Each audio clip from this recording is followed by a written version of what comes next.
Hi everybody, how you doing? Welcome to This Week in Foosball. Thanks for tuning in. I'm sitting here with Mr. Phil Kennedy from the Foosball Board. Foosballboard.com, foosballboard.net. Your one-stop shop for foosball tournaments. How'd you get involved in foosball? How'd I get involved in foosball? You know, as a kid, I was big for that.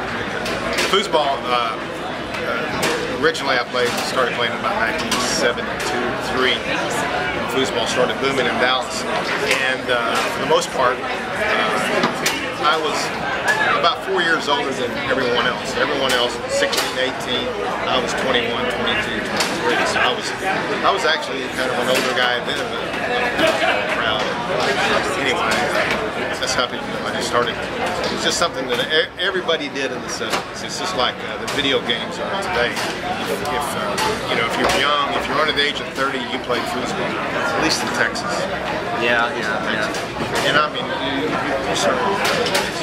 I started playing 79, 78, and then started actively being involved like I am now, 80, 81, So you started 79, basically sort of still pretty hot. Foosball was 79 and 80. By 81, Pac-Man came in. Down she went. I remember there were times when we were setting up 200 tables at Worlds here in Dallas, and then it only happened a couple times, but after that it just gradually started to slow down. Yeah, 100 tables was about, 100 plus tables was about average when it got rocking.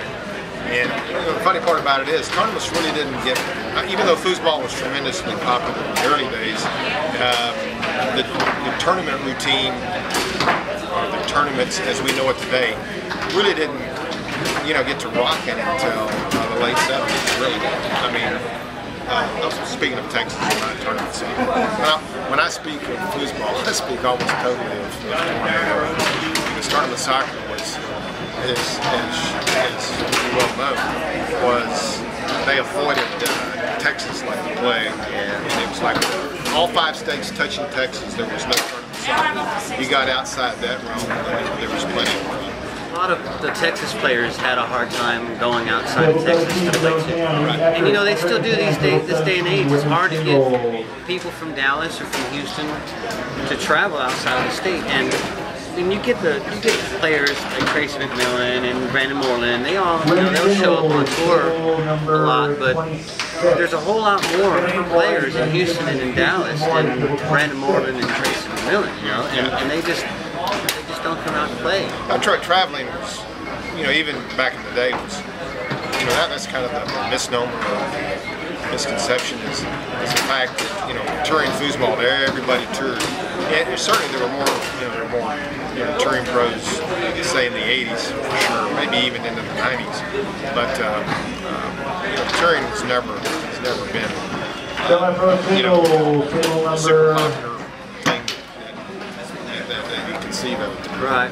What got you started with the foosball board? When did you start that? Do you remember the day? Yeah, I'm glad you asked me that.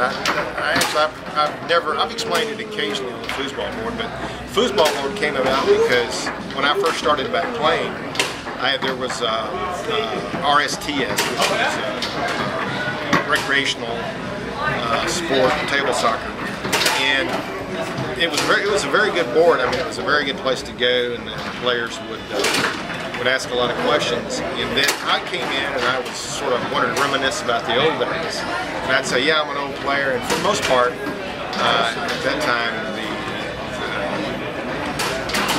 people were kind of making fun of the old farts or the old players. So I decided that I found Yahoo Foosball, which was a brand new board. And I thought, well, I can go in there and reminisce. So I went in there and I started riding my Texas foosball in the 70s. And what happened, I went to Worlds and I hadn't been to a tournament in like 10 years. And so I was so fascinated by, I was like totally fascinated by foosball again, where I came home and I started riding. And it was pretty funny. I was going to write just a little short, post for the Yahoo board. which was me and 9 other members. And I started writing, and I didn't stop writing for 4 days straight. And I wrote like 600 pages on basically a little diatribe, I guess. A little diatribe. Yahoo went, when I first got on the Yahoo board, there were 9 members. By the time I finished posting my 14 chapters, there was 2,000 members. 2,000 members, folks. So what happened was that I discovered that there were a lot of players that wanted to know about the history of the game. Some of the older players were nostalgic because I just couldn't imagine. It was like the Yahoo board was growing at leaps and bounds. And then, just so I can make this a longer story, then we had to move to Easy Board because Yahoo started putting advertisements.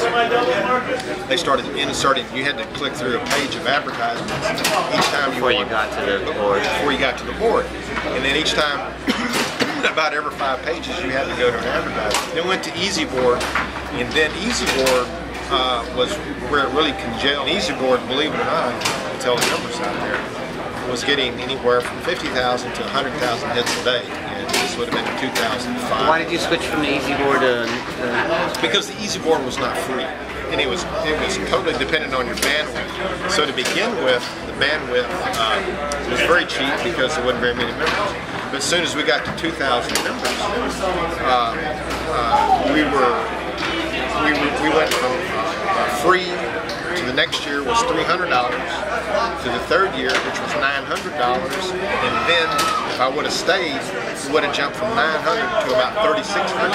Wow. For Easy Board. So I had no choice. I had to move it.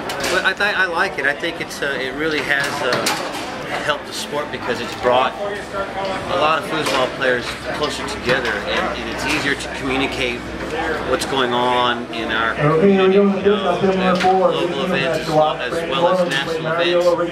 Gets people excited about coming back into the game, to keep them informed what's happening with the game, and really, I think it does have a lot to do with how people react and respond to it. The board now is went from being more of an informational board of how do I play foosball to basically your one-stop shop for tournaments. If you play tournament foosball, the foosball board worldwide is basically your one-stop shop. As I like to say. How do I play foosball? It's kind of secondary to the actual tournament. You have a foosball magazine, an online foosball magazine that you do as well, right? Interview people and talk about. The reason I do the foosball magazine is because it's no secret that a lot of my posts are controversial. I'm kind of hard on tornadoes. I'm hard on foosball players. And I'm opinionated. We're all opinionated, and I think that's what makes the board really successful is that you get people on there that want to state their opinion. But I discovered what I've done with Foosball Magazine is it's basically a newsletter, but I like to call it a magazine.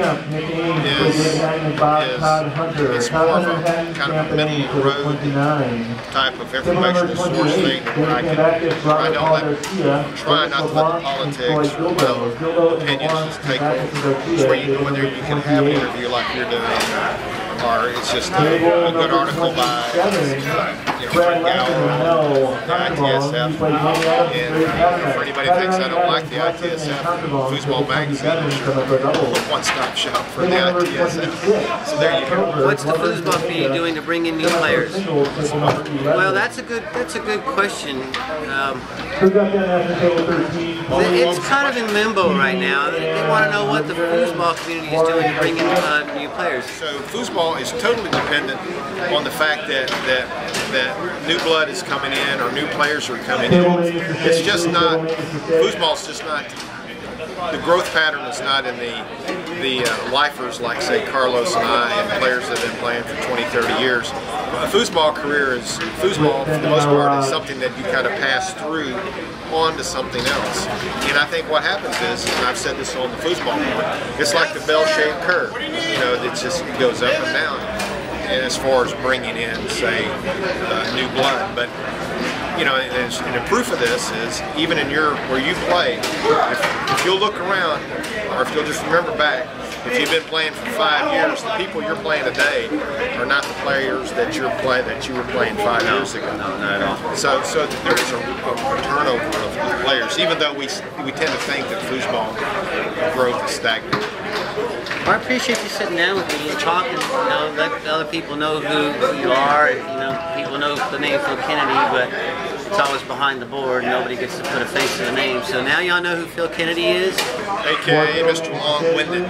And when you see him at a tournament, please come by, shake his hand, tell him thank you for what he does for us. You know. Yeah, when I'm at tournaments, I have a tendency to stay busy, and I don't always get to shake everybody's hand. But if I don't come up to you, come up to me, and I'm more than happy to talk to you, obviously. Well, thanks again, Phil. You betcha. Appreciate what you do for us. Good job, Carlos.